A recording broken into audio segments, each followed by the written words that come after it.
"Mom, I feel so warm. I'm so hot." Those were the words whispered by a 7-year-old girl with blue lips and skin the color of a winter moon. She was curled in a snowbank, her small body trembling with a heat that didn't exist, while the world around her screamed at 40 degrees below zero. Elias Thorne had billions of dollars, a fleet of private jets, and a mansion that touched the clouds. But in that moment, as he looked into her fading eyes, he realized he was the poorest man on earth. Money can buy a lot of things, but it can't buy back a soul that's already started to drift away into the white. I need you to stay with me for this one. Watch this story until the very end, because what Elias found in that snowdrift wasn't just a child. It was a ghost from a past he thought he had buried under 2 decades of silence. After you've heard what happened in the heights of Silverthorne, I want you to go to the comments and give this story a grade from 0 to 10. And if this narrative touches your heart, please subscribe to the canal to support my work. I'm counting on you. The air in Silverthorne, Colorado, doesn't just get cold, it gets sharp. At 10,000 feet, in the middle of a record-breaking blizzard, the atmosphere feels like breathing broken glass. It's a place for the ultra-wealthy to hide, a gated sanctuary where the houses are made of steel and glass, perched on ridges like the nests of predatory birds. Elias Thorne lived in the highest of them all. At 55, he was a king in a castle of ice. His name was a legend in global logistics and venture capital, a man who had spent 30 years turning human needs into line items on a ledger. He was cynical, sharp-edged, and lived by a single unwavering rule. Every person has a price, and if you can't buy them, you can break them. But inside that glass fortress, Elias was a hollow man. He spent his nights drinking 50-year-old scotch, staring out at the swirling white void of the mountains. He had won the game of capitalism, but the prize was a silence so loud it made his ears ring. He was haunted, not by monsters, but by the memory of a daughter he had lost 20 years ago in a tragic car accident, a loss he had spent millions trying to drown in work and wealth. He had become a man who preferred the company of shadows over people. On this particular night, the storm was a beast. The wind howled against his triple-paned windows, a low guttural moan that sounded like the mountain itself was in pain. Elias sat in his leather armchair, the amber liquid in his glass the only warmth in the room. He happened to glance at his wall of security monitors. He usually kept them on silent, a grid of 16 cameras showing the perimeter of his vast estate. It was all white, static, and snow. But then, a flicker caught his eye. On camera 4, near the northern perimeter fence, there was a splash of color. It shouldn't have been there. In a world of blinding white and charcoal gray, there was a tiny dot of floral pink and yellow. Elias leaned forward, his heart doing a strange rhythmic thud against his ribs, a sensation he hadn't felt in years. He adjusted the contrast, zooming in until the pixels screamed. It was a girl. She was wearing nothing but a thin summer dress and one mismatched boot. She was a tiny, fragile thing, leaning against the cold steel of the fence as if she were waiting for a bus in the middle of July. Elias didn't think. For the first time in decades, the cold, calculating billionaire vanished, replaced by a man acting on raw, desperate adrenaline. He grabbed a heavy coat, didn't even bother to zip it, and threw open his heavy oak doors. The cold hit him like a physical blow, a wall of ice that threatened to knock the breath from his lungs. He struggled through the drifts, the snow reaching his waist, his lungs burning with every gasp of thin mountain air. When he reached her, she was already sinking into the white. He fell to his knees, his hands shaking as he brushed the snow from her face. Her skin was marble cold. Her eyelashes were frosted with ice. As he lifted her into his arms, she stirred, her eyes fluttering open but not seeing him. She looked right through him, a delirious smile touching her frozen lips. "Mom," she whispered, her voice a papery, thin rasp. "I feel so warm. I'm so hot." "Why is it so hot?" Elias felt a chill deeper than the storm. He knew the clinical truth of those words. He had funded medical research for years. He knew the stages of severe hypothermia. This was paradoxical undressing, the body's final desperate act of survival, where the brain, starved of warmth, misinterprets the freezing cold as a burning heat. It was the end. To the billionaire, it looked like he was holding a dying ember in a hurricane. He ran. He didn't know he still had that kind of strength in him. He carried her back to the house, his boots slipping on the ice, his vision blurring. He burst back into the warmth of his great room and headed straight for the private medical suite he kept for his own aging heart. He stripped off his wet coat and wrapped her in a thermal emergency blanket, his hands fumbling with the controls of the radiant heaters.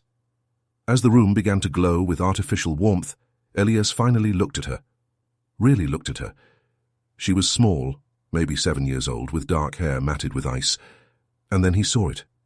Around her neck, hanging from a tarnished silver chain, was a locket. It was an old piece, out of place on a child, with a specific engraving on the front, a silver-thorn rose. It was a rare, high-altitude flower, a symbol his own daughter had loved, a symbol he had buried 20 years ago. His breath hitched. With trembling fingers he pried the locket open. There was no photograph inside. Instead, tucked into the small silver heart, was a micro SD card and a hand-drawn map.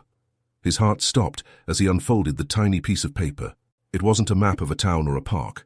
It was a detailed layout of his own estate, with a red X marked exactly where his security cameras had a blind spot, the very spot where she had been standing.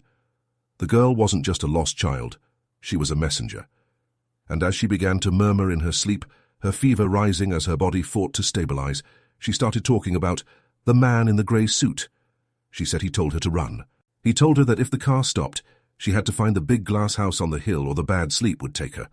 While Elias sat by her side, 1,000 miles away in the corporate offices of Thorn Industries, a man named Julian Vane was watching a GPS tracker on his laptop screen. Julian was Elias's protégé, the chief operating officer, and the man who did the things Elias was too refined to do. Julian was the cleaner. He was 35, sharp, and possessed a soul as cold as the Colorado permafrost. To Julian, people were just variables in an equation, and right now, the equation had a variable that refused to stay at zero. Julian had been the one to handle the Sarah situation years ago. Sarah, the woman Elias had once loved in secret, the woman he had pushed away to protect his corporate image during the biggest IPO of his career. Elias had told Julian to settle her claims, to make sure she was comfortable but quiet. Elias had assumed that meant a generous trust fund and a life of peace. He never looked back. He never checked the ledgers. He trusted Julian to handle the messy parts of being a king.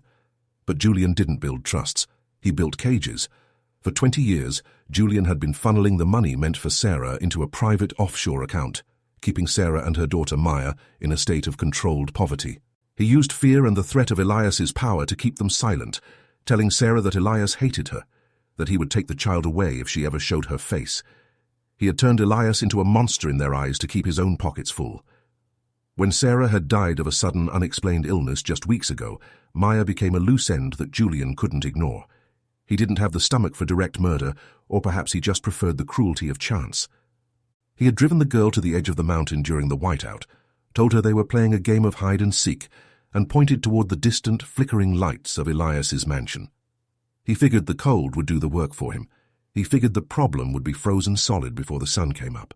But Julian had underestimated two things: the resilience of a child who had been told stories of a king in a glass castle by her mother, and the dormant conscience of a man who had forgotten he had one. Back in the mansion, the girl's fever broke into a sob. She reached out, her small hand catching Elias's sleeve. Her eyes opened, clearer now, filled with a terrifying intelligence. "Are you the king?" she whispered. Elias looked at his reflection in the dark glass of the window, a tired, greying man surrounded by expensive things he didn't need. "No," he said, his voice cracking. "I'm just a man who's been lost in the snow for a long time." Maya reached into the folds of her dress and pulled out a small, crumpled photograph she had hidden in a pocket. She handed it to him. It was a picture of Sarah, 20 years younger, standing in front of a rose bush. She was smiling, her eyes full of the life Elias had traded for a seat at the head of a boardroom table. On the back, in Sarah's elegant handwriting, were the words, "For the girl who has the king's heart. Run to the light, Maya." Elias felt the world tilting. The luxury of the room felt like a tomb. He realized then that Julian hadn't just been his assistant, he had been his jailer, keeping him in a prison of his own making while his family suffered in the shadows. But the real horror was yet to come. As Maya drifted back into a fitful sleep, she began to recount the stories her mother told her, stories about the accident 20 years ago, stories that mentioned a young man in a grey suit who had been fixing the car just before the brakes failed. The realization hit Elias like a physical weight. He hadn't been mentoring a protégé. He had been feeding the man who had murdered his first daughter. And now that same man was likely on his way to finish what he started. The storm outside was getting worse, but the real blizzard was just beginning inside the glass walls of the mansion. Elias Thorn, the man who believed everything had a price, was about to find out that some debts can only be paid in blood and fire. But that's a part of the story we're just getting into. Stay with me, because the next hour will change everything. Don't forget to leave your grade for this first part in the comments below. We are just getting started. Elias stood in the center of his high-tech sanctuary, the small photograph of Sarah trembling in his hand. For years, he had convinced himself that his heart was a block of granite, weathered and unyielding, shaped by the brutal demands of an empire that never slept. He had told himself that Sarah was a mistake of his youth, a distraction that would have tethered him to a life of mediocrity. He had paid Julian to make her go away, to settle her future with a quiet, comfortable dignity. That was the lie he had lived with for 20 years. But as he looked at Maya, the living image of the woman he had abandoned, the lie shattered like a sheet of ice under a sledgehammer. The wind outside didn't just howl, it screamed, a banshee's wail that seemed to mock his sudden, desperate realization. The mansion's advanced climate control hummed, trying to maintain its perfect 72 degrees. But Elias felt a draft that no heater could touch. It was the coldness of a life built on a foundation of betrayal. He looked at the medical monitors above Maya's bed. Her heart rate was stabilizing, but her temperature was still dangerously low. She was a fragile bird caught in a cage of glass and steel, and the man who had built that cage was finally realizing he was also its prisoner. He needed to know the truth. He needed to know what was on that micro SD card. He turned toward his office, a room filled with monitors that tracked global markets and shipping lanes, but his legs felt heavy, as if he were walking through the very snowdrifts that had nearly claimed Maya's life. He slotted the tiny card into his terminal. The screen flickered to life, and for a moment, the silence in the room was absolute. A video file appeared. It was dated only 3 weeks ago. When he clicked play, the face of Sarah filled the screen.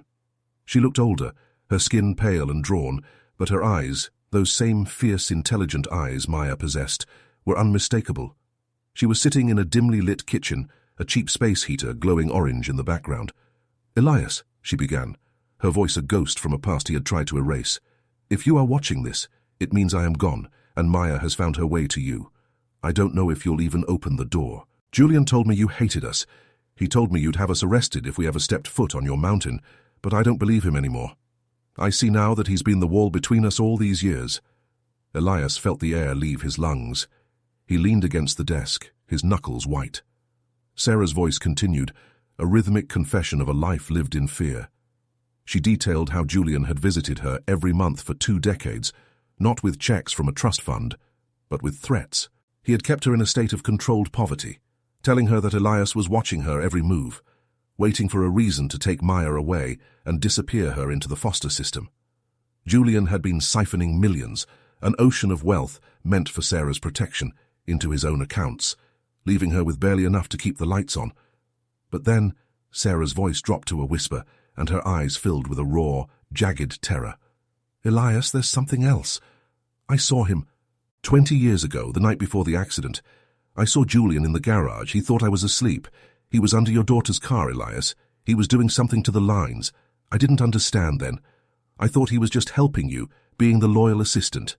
But after the crash, after she was gone, I realized what he had done. He didn't want you to have a family. He wanted you to have an empire, because an empire needs a manager. He wanted to be the one to inherit your world." The video ended, leaving Elias in a darkness that had nothing to do with the storm. The man he had mentored, the man he had called his son in business, was a murderer. Julian hadn't just stolen his money, he had stolen his future. He had killed one daughter and had spent 20 years trying to starve the other. Suddenly, the lights flickered. The heavy, reassuring hum of the mansion's power grid stuttered and died. For a heartbeat, the house was plunged into a terrifying, absolute black. Then the red emergency lights kicked in, casting a blood-colored glow across the room. Elias looked at the security monitors. They were dead. The satellite link, the perimeter cameras, the external sensors, all of it had been cut. He wasn't just isolated anymore, he was being hunted. He rushed back to the medical suite, his heart hammering against his ribs. Maya was awake, sitting up in the bed, her eyes wide with a fear that broke his heart. "The grey man is here," she whispered, her voice trembling. "He followed the lights. He said the game isn't over."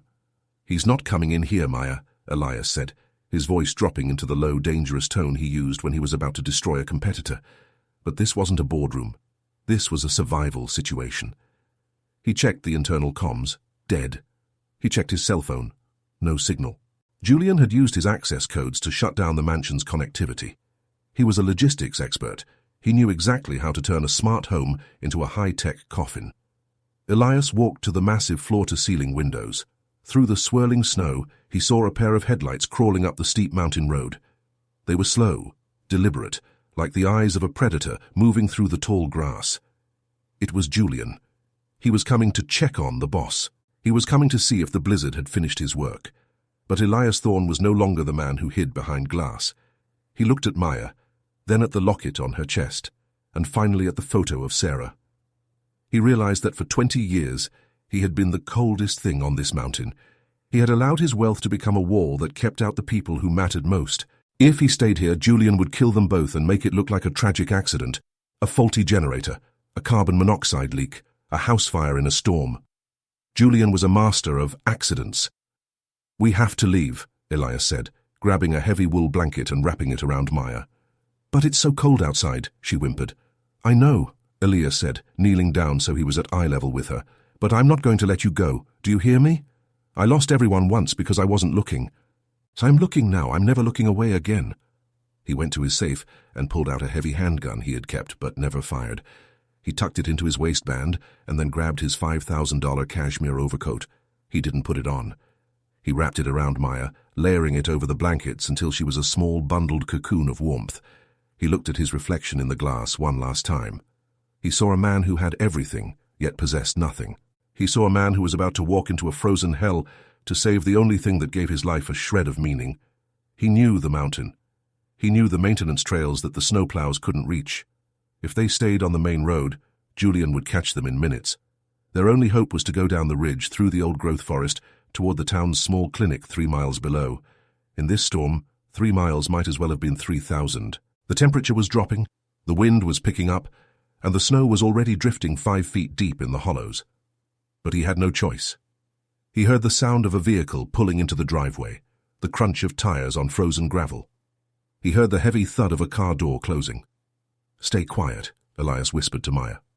He lifted her into his arms, surprised at how light she felt, like a bird, fragile and hollow-boned. He headed for the service exit in the back, a small door used by the cleaning crews.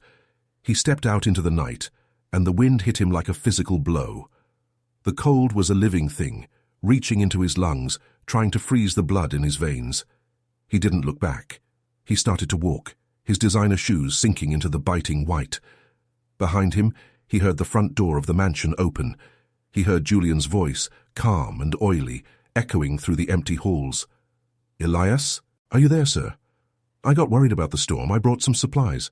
Elias tightened his grip on Maya and stepped into the trees. He was a billionaire walking into a graveyard of ice, carrying a child who was the only proof of a life he had wasted. Every step was a battle. Every breath was a prayer. But he didn't feel the cold as much as he expected. For the first time in 20 years, there was a fire burning in his chest. A heat fueled by a rage so pure it felt like it could melt the mountain itself. He didn't know if they would make it. He didn't know if his heart, weakened by years of stress and scotch, would hold out. But as he looked down at Maya's face tucked deep into the collar of his coat, he knew one thing for certain. Julian Vane had come to the mountain to finish a job, but Elias Thorne was finally starting his. But things were about to get much worse. As they crested the first ridge, Elias looked back and saw a flashlight beam cutting through the trees. Julian wasn't staying in the house. He had found the tracks. He was coming for them. And in the dark, in the cold, the predator always has the advantage. Elias had billions, but right now, all he had was a head start and a heart that was finally, painfully, starting to beat again. But he didn't know the most terrifying part yet. Julian wasn't alone. And the secret Maya carried wasn't just about the past. It was about a future Julian would do anything to keep for himself. The snow was falling faster now, burying their tracks, but also burying their hope. Elias felt his legs begin to shake, the deep, soul-crushing fatigue of the high altitude setting in. He looked at Maya, her eyes closing again. "Don't sleep," he begged. "Maya, stay warm. Stay with me." He didn't realize that the warmth she was feeling wasn't from the coat. It was the same warmth she had felt in the snowbank. But Elias wasn't ready to die. Not yet. Not until he looked Julian Vane in the eye and showed him what happens when a king decides to fight for his kingdom. "Stay with me, because the descent is just beginning, and the secrets buried in the snow are deeper than anyone could have imagined. Be sure to give this part a grade in the comments. We're going deeper into the blizzard now. Elias felt his heart hammering against his ribs, not with the cold calculation of a businessman, but with the frantic, irregular rhythm of a man who was running out of time. The snow was no longer just falling. It was a solid wall of white that seemed to push back against him with every step. He was a billionaire, a titan of industry who had spent his life commanding thousands, yet out here in the shadow of the Silverthorn Peaks, he was nothing more than a warm-blooded animal trying to keep a smaller one alive. He looked down at the bundle in his arms. Maya was barely visible beneath the layers of wool and cashmere.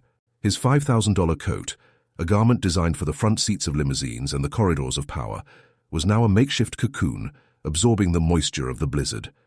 Elias himself was already shivering. He had given her his gloves, his scarf, and now his coat.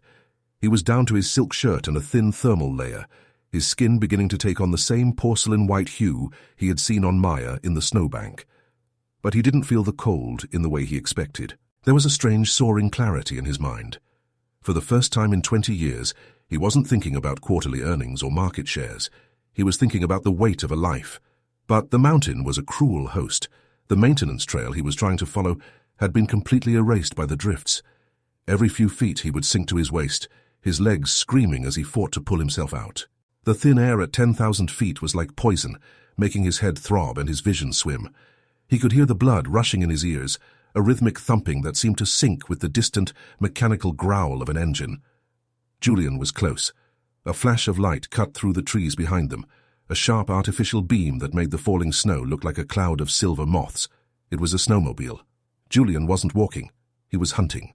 He had the advantage of technology and a heart that didn't beat for anyone but himself. Elias ducked behind the massive trunk of an ancient pine, pressing Maya close to his chest. He held his breath, the silence of the forest so absolute that he feared Julian would hear the frantic thud of his heart. The light swept over the snow just yards away, illuminating the jagged rocks and the frozen needles of the trees. Julian's voice drifted through the wind, amplified by a handheld megaphone sounding distorted and ghostly. "Elias, you're making this so much harder than it needs to be. Think of the girl, sir. She needs a hospital, not a midnight stroll in a record-breaking storm. Come back to the house and we can fix this. We can settle everything." Elias clenched his teeth so hard he thought they might shatter. Settle everything. That was the phrase Julian had used for 20 years. Every bribe, every silenced witness, every unfortunate departure from the company had been a settlement. Julian was a man who believed the world was just a series of accounts that needed to be balanced, and right now, Elias and Maya were the only outstanding debts. "Don't listen," Elias whispered into the folds of the coat, though Maya was drifting back into a heavy, feverish sleep. "He's not here to help." But as he looked back at the light, a memory flickered in his mind, sparked by the video he had just seen. He remembered the night of the accident 20 years ago. He remembered how Julian, then just a bright-eyed intern with a penchant for being useful, had been the one to offer to drive his daughter's car to the mechanic for a routine check before she left for college. Elias had been so busy with the IPO, so consumed by the millions he was about to make, that he hadn't even looked up from his desk. He had just waved a hand and said, "Fix it, Julian. Make sure she's safe." The brakes had failed on a mountain pass just like this one. The police had called it a tragic mechanical failure.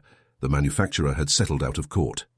And Julian had been there to catch Elias as he fell, stepping into the void left by his family, becoming the loyal son Elias thought he needed. The sickening truth finally took root in his gut. Julian hadn't just been fixing the car. He had been removing the only thing that kept Elias Thorne human. He had known that a grieving, broken Elias would throw himself into the company with a suicidal intensity. Julian hadn't just stolen Sarah's life, he had engineered the tragedy that built the Thorne empire. The monster wasn't at the door. The monster had been at his right hand for 2 decades. He did it, Elias breathed, the realization bringing a new kind of heat to his blood. He killed her. The snowmobile engine revved, the sound getting closer. Julian was circling, using the thermal imaging on his handheld device to find the heat signatures in the brush. Elias knew he couldn't stay hidden for long. He had to move, but his legs felt like lead. His fingers were numb, the skin already beginning to blister from the frost. He looked at Maya. Her breathing was shallow, a soft, whistling sound that terrified him. She was fading again. The warmth she had felt earlier was returning, her small body radiating a heat that was the precursor to the end. He knew he couldn't make it to the clinic. Not like this. He was an old man, and the mountain was winning. But then he felt something in the pocket of the coat he had wrapped around her. It was the micro SD card. He had forgotten he had tucked it there when the power went out. And he felt his phone, his encrypted, satellite-capable work phone. It was dead because Julian had jammed the local signal from the house, but if he could get far enough away from the mansion's jamming radius, the satellite link might auto-connect. He didn't need to reach the town. He just needed to reach the ridge. With a groan of pure, unadulterated effort, Elias stood up. He didn't try to be quiet anymore. He pushed through the brush, heading toward the steep drop-off of the eastern ridge. If he could get to the edge, the line of sight to the satellite network would be clear. The light found him almost instantly. "There you are!" Julian shouted, the snowmobile roaring as it tore through the drifts toward them. Elias didn't look back. He ran. He stumbled, falling to one knee, shielding Maya with his own body as he hit the frozen ground. He scrambled up, his lungs screaming, his heart skipping beats. He reached the edge of the ridge, where the mountain dropped away into a terrifying black abyss. The wind here was a gale, threatening to toss him over the side like a ragdoll. He pulled out his phone. The screen was cracked, the battery at 4%. He held it up to the sky, his frozen fingers fumbling with the recording app. Julian skidded to a halt 20 feet away, the headlights of the snowmobile blindingly bright. He stepped off the vehicle, his grey suit covered by a high-end tactical parka. He looked perfectly comfortable, perfectly in control. In his hand he held a small, sleek pistol. "Elias, stop," Julian said, his voice now calm, stripped of the megaphone. "Look at yourself. You're freezing to death for a child you didn't even know existed 6 hours ago. Is this really how the great Elias Thorne ends? In a ditch, clutching a mistake from his past?" "She wasn't a mistake, Julian," Elias said, his voice surprisingly steady. He kept the phone hidden behind Maya's bundle, his thumb hovering over the record button. "Sarah wasn't a mistake. And my daughter. She wasn't a distraction." Julian laughed, a short, dry sound that was lost in the wind. "She was a liability, Elias. You were about to go public. You were about to become one of the most powerful men in the world, and you were worried about dance recitals and parent-teacher conferences. I did you a favor. I gave you the world. You killed a 20-year-old girl for a stock price," Elias said, his heart breaking all over again. "I secured our future," Julian snapped, his composure finally slipping. "And I've spent 20 years maintaining it. I've handled the mess you were too weak to see. I kept that woman and her brat in the dirt so they wouldn't tarnish your name. And now you're going to throw it all away for what? Guilt? It's too late for guilt, Elias. The storm will cover everything. You'll be found tomorrow, a tragic victim of your own hero complex, and I will be the one to carry the torch." Julian raised the pistol, aiming it directly at Elias's head. "Give me the girl, Elias. Let her go, and maybe I'll let you die with some dignity." Elias looked down at Maya. She was looking at him, her eyes wide, reflecting the light of the snowmobile. She wasn't afraid. She looked at him with a trust that he didn't deserve, a trust that reached back through the years and touched the man he used to be. "I already have my dignity back, Julian," Elias said. He looked at his phone. The blue light of the satellite connection flickered to life. Connected. He hit the send button on the recording, transmitting the entire conversation, the confession, the threats, the truth, to his private server and a dozen news outlets he owned. "What are you doing?" Julian demanded, stepping forward, his eyes narrowing. "I'm settling the account," Elias said. But as Julian pulled the trigger, the mountain decided it had seen enough. A low, rumbling sound, deeper than the wind, began to shake the ground beneath their feet. The ridge, overloaded with record-breaking snow and the vibrations of the snowmobile, began to give way. Elias didn't wait for the impact. He turned and threw himself into the dark, clutching Maya as the world turned into a white, crashing chaos. But this wasn't the end. It was just the moment the billionaire realized that to save a life, you have to be willing to lose everything else. The avalanche was a roar that swallowed the world, but in the center of the storm, Elias felt a warmth that had nothing to do with the cold. He was holding his granddaughter, and for the first time in his life, he wasn't afraid of the dark. But the fall was long and the snow was deep, and Julian was still up there watching the empire he had murdered disappear into the white. "Stay with me, because the final confrontation is coming, and the secret in the locket is about to change the world forever. Leave a comment with your grade for this part. Did Elias do the right thing? I'll see you in the finale." The silence that followed the avalanche was more terrifying than the roar. For a long moment there was no wind, no heartbeat, only the crushing weight of the white shroud that had swallowed the world. Beneath 3 feet of packed snow, Elias Thorne felt a pressure against his chest that was both physical and spiritual. His lungs burned, his limbs were pinned, and for a second, the darkness whispered that it would be so easy to just stop fighting. He could let the cold take him, and he would finally be with Sarah and his daughter again. But then, he felt a small, frantic movement against his stomach. Maya. The spark of her life was like a hot coal in his chest. He wasn't a billionaire anymore. He wasn't a titan of logistics or a king of industry. He was a grandfather. With a primal, guttural scream that died in the snow against his lips, Elias began to claw. He didn't have hands. He had frozen blocks of ice. He didn't have strength. He had desperation. He pushed, he shoved, and he tore at the wall of white until his fingers bled, the crimson staining the pristine snow. He broke the surface like a man rising from the grave. The blizzard was still raging, but the avalanche had carried them hundreds of yards down the slope, closer to the valley floor. He reached back into the hole and pulled Maya out. She was blue, her breathing so faint he had to press his ear to her chest to hear the ghostly flutter of her heart. "Stay with me," he croaked, his voice barely a whisper in the wind. "Maya, look at me. The king is here. I've got you." He looked up the mountain. High above, the flickering light of Julian's snowmobile was gone. The ridge had collapsed, and Julian was likely trapped on the other side or buried himself. But Elias couldn't wait to find out. He wrapped Maya back into the remnants of his cashmere coat, now shredded and soaked, and began the final descent. He was walking on broken ankles, though he couldn't feel them. He was moving through a landscape of nightmares, his vision tunneling until all he could see was the faint rhythmic glow of the town lights in the distance. He had spent his life looking down on this town from his glass fortress, but now those humble streetlights were the only stars in his universe. Every step was a prayer.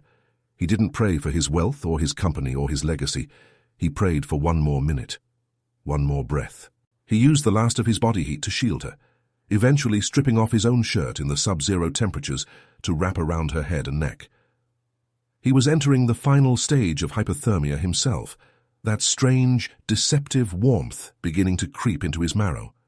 He felt like he was walking through a field of summer roses. He felt like the sun was shining on his back.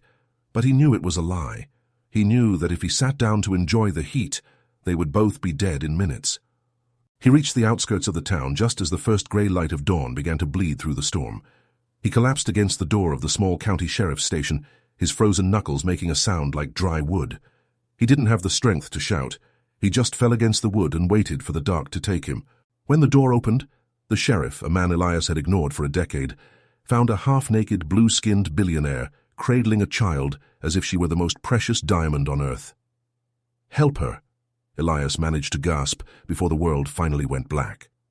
The recovery was a blur of sterile white rooms and the rhythmic beeping of machines. When Elias woke up 3 days later, he wasn't in his mansion.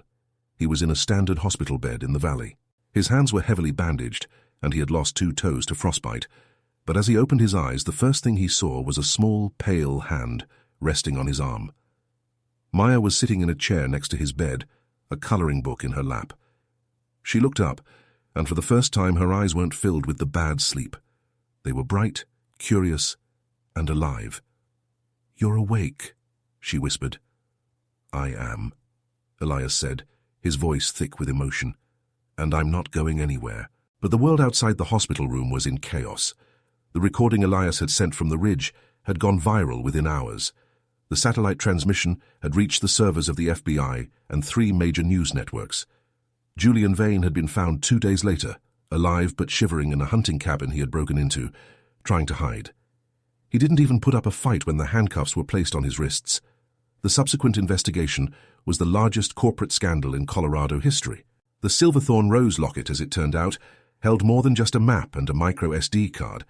The locket itself was a piece of evidence Maya's mother had kept, a gift Elias had given her decades ago, which she had used to hide a second, even smaller chip containing the bank records Julian had tried to delete.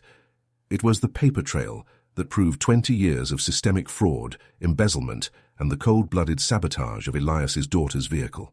Julian Vane would never see the sun again as a free man. He was charged with first-degree murder, kidnapping, and more counts of corporate theft than the state had ever seen. The cleaner was finally caught in the dirt. As for Thorne Industries, Elias didn't fight the collapse. He didn't hire the best lawyers to protect his billions. He did something that shocked the financial world. He opened his books. He surrendered his entire fortune to a restitution fund for the families Julian had exploited over the years.